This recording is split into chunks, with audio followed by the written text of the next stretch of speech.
Hallo, heute werden wir für die diabetische Küche 2 wertvolle Zutaten herstellen, die wir ganz einfach zu Hause zubereiten können: Tofu und Okara-Mehl. Tofu ist ein proteinreiches Lebensmittel. Okara hingegen ist besonders reich an Ballaststoffen. Beide enthalten sehr wenig Nettokohlenhydrate. Bei der Verarbeitung von Sojabohnen erhalten wir Tofu und Okara-Mehl in einem einzigen Herstellungsprozess. Diese beiden Produkte werden wir in der diabetischen Ernährung in vielen Rezepten gemeinsam verwenden. Schauen wir uns nun gemeinsam die glykämischen Werte beider Produkte an. Wie Sie sehen, weisen Tofu und Okara-Mehl in Bezug auf den glykämischen Index, die glykämische Last und die Nettokohlenhydrate sehr niedrige Werte auf. Betrachten wir nun die 6-stündige glykämische Wirkung von klassischem Weißmehl, Okara-Mehl und Tofu in einer einzigen Grafik. Der Einfluss von Weißmehl auf den Blutzucker ist schnell und sehr hoch. Okara-Mehl und Tofu hingegen zeigen eine glykämische Wirkung, die von den meisten Menschen problemlos toleriert werden kann. Eine langfristige Ernährung mit hoher glykämischer Wirkung gehört zu den wichtigen Faktoren auf dem Weg zu Typ-2-Diabetes und anderen gesundheitlichen Problemen. Tofu und Okara-Mehl sind nicht nur für Menschen mit Diabetes und Prädiabetes geeignet, sondern auch für ketogen lebende Personen, Veganer, Vegetarier sowie für Menschen mit Glutenunverträglichkeit äußerst passende Lebensmittel. Beginnen wir nun mit dem Rezept. Falls nötig ist es sinnvoll, die Sojabohnen zuvor zu waschen. Wir geben 3 Gläser Sojabohnen in eine tiefe Schüssel. Anschließend fügen wir reichlich Wasser hinzu und lassen sie etwa 12 bis 16 Stunden einweichen. Nach der Einweichzeit gießen wir die Sojabohnen ab und spülen sie mit frischem Wasser. Nun beginnen wir mit der Herstellung der Sojamilch. Wir füllen etwa 1/3 des Mixbehälters mit Sojabohnen und geben 1 Liter Trinkwasser hinzu.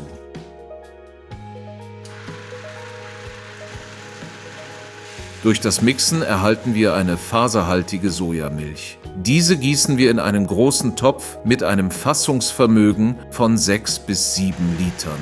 Diesen Vorgang wiederholen wir insgesamt 3 Mal. Vergessen Sie nicht, unser Video zu liken, einen Kommentar zu schreiben und unseren Kanal Diabetes Köche zu abonnieren. Ihre Kommentare sind für uns sehr wertvoll. Der Topf ist nun mit faserhaltiger Sojamilch gefüllt. Kommen wir jetzt zur Kochphase. Wir schalten den Herd auf niedrige Hitze und geben zusätzlich einen halben Liter Wasser in den Topf. Dabei rühren wir kontinuierlich mit einem Holzlöffel um. Den entstehenden Schaum schöpfen wir ab. Wenn Sie möchten, können Sie diesen Schaum abspülen und die enthaltenen Fasern wieder in den Topf geben. Dieser Schritt erhöht die spätere Okara-Menge ein wenig. Nachdem die Sojamilch kocht, lassen wir sie bei niedriger Hitze für weitere etwa 5 bis 10 Minuten leicht köcheln. Dadurch verschwindet der rohe Sojageschmack vollständig und die Proteinstruktur stabilisiert sich. Nun können wir mit dem Abseihen beginnen, um die Sojamilch von den Feststoffen zu trennen. Genauer gesagt, trennen wir jetzt die Tofu-Grundmasse von der Okara. Zum Abseihen verwenden wir ein feinmaschiges, sauberes Baumwolltuch.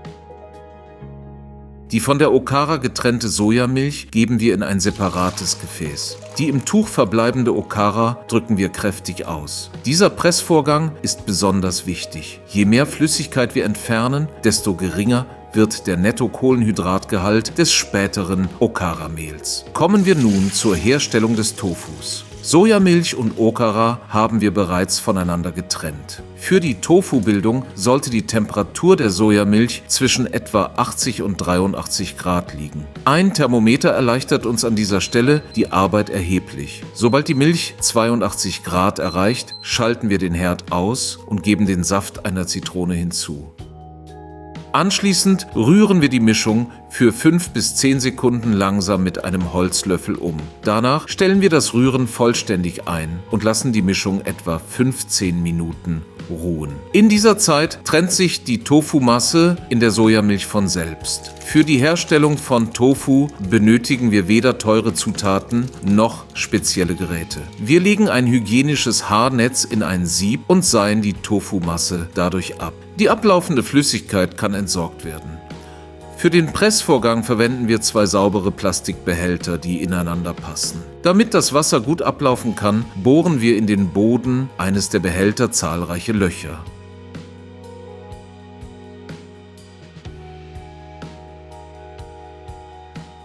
Die im Haarnetz gesammelte Tofumasse legen wir in diesen gelochten Behälter. Darauf setzen wir den zweiten ungelochten Behälter wie einen Deckel. Kunststoffkabelbinder sind überall leicht erhältlich. Mit ihnen ziehen wir die beiden Behälter an beiden Seiten gleichmäßig zusammen. Wichtig ist hier nicht, Gewicht aufzulegen, sondern einen kontrollierten und gleichmäßigen Druck auszuüben. Die Kabelbinder helfen uns dabei auf sehr praktische Weise. Diese Pressmethode haben wir selbst entwickelt, damit sie zu Hause leicht umsetzbar ist. Wir lassen den Tofu in gepresstem Zustand etwa 45 Minuten ruhen. Dabei ist entscheidend, dass der Druck kontrolliert bleibt. Nach Ablauf der Zeit öffnen wir die Form. Abgesehen von den leichten Abdrücken, die das Haarnetz auf der Oberfläche hinterlässt, erhalten wir einen sehr gleichmäßigen und glatten Tofu. Diese Methode ist sowohl sehr kostengünstig als auch äußerst gesund. Aus etwa 750 Gramm getrockneten Sojabohnen haben wir 643 Gramm hochwertigen Tofu gewonnen. Wir schneiden den Tofu in große Stücke. So erhalten wir eine glatte Textur und eine hochwertige Proteinquelle, die für die diabetische Ernährung sehr gut geeignet ist. Schauen wir uns nun die Struktur unseres Tofus aus der Nähe an. Der Tofu, den wir hergestellt haben, hat eine hervorragende Textur. Die Tofu-Stücke legen wir in Glasbehälter und füllen sie vollständig mit Trinkwasser auf. So kann der Tofu im Kühlschrank 5 bis 6 Tage sicher gelagert werden. Im Gefrierfach lässt sich diese Zeit auf mehrere Monate verlängern. Nun kommen wir zur Herstellung von Okara-Mehl. Wir verteilen die Okara-Stücke auf einem mit Backpapier ausgelegten Backblech. Dabei zerkleinern wir sie so gut wie möglich und verteilen sie gleichmäßig. Wir stellen den Umluftofen auf 75 bis 80 Grad ein und schieben das Blech auf die mittlere Schiene. Die Ofentür lassen wir etwa 1 Zentimeter geöffnet, damit der entstehende Wasserdampf entweichen kann. Etwa einmal pro Stunde nehmen wir das Blech heraus, rühren die Okara um und schieben es wieder in den Ofen. Diesen Vorgang wiederholen wir, bis die Okara vollständig getrocknet ist. Unsere Okara ist nun komplett getrocknet.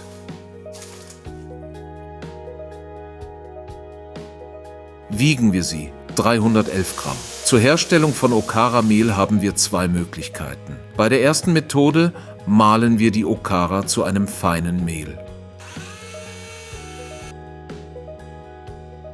Bei der zweiten Methode verwenden wir einen Zerkleinerer oder eine Küchenmaschine, um eine gröbere Struktur zu erhalten. Tatsächlich werden wir je nach Rezept beide Formen benötigen. Deshalb mahlen wir zunächst die gesamte Okara zu einer groben Struktur. Bei Bedarf können wir diese später zu feinem Mehl weiterverarbeiten. Hier sehen Sie die Korngröße beider Okara-Mehle. Vollständig getrocknetes Okara-Mehl kann in einem geschlossenen Behälter wochenlang sicher aufbewahrt werden. Zusammengefasst haben wir aus 750 Gramm Sojabohnen etwa 640 Gramm Tofu und 310 Gramm Okara-Mehl erhalten. Mit diesen beiden wertvollen Zutaten werden wir schon bald leckere und diabetikerfreundliche Rezepte auf diesem Kanal zubereiten. Auf unserem Kanal Diabetes Köche werden wir Ihnen weiterhin Rezepte vorstellen, die für die diabetische Ernährung geeignet sind. Zu jedem Rezept teilen wir außerdem klare Informationen und Nährwertangaben. Zu wissen, was man isst, ist immer gut. Und wir zeigen Ihnen, wie gesunde und diabetikerfreundliche Ernährung auch ohne Geschmacksverlust möglich ist. Vergessen Sie nicht, das Video zu liken, den Kanal zu abonnieren und einen Kommentar zu hinterlassen. Ihre Kommentare und Ihre Unterstützung sind für uns sehr wertvoll. Bis zum nächsten Rezept. Bleiben Sie gesund.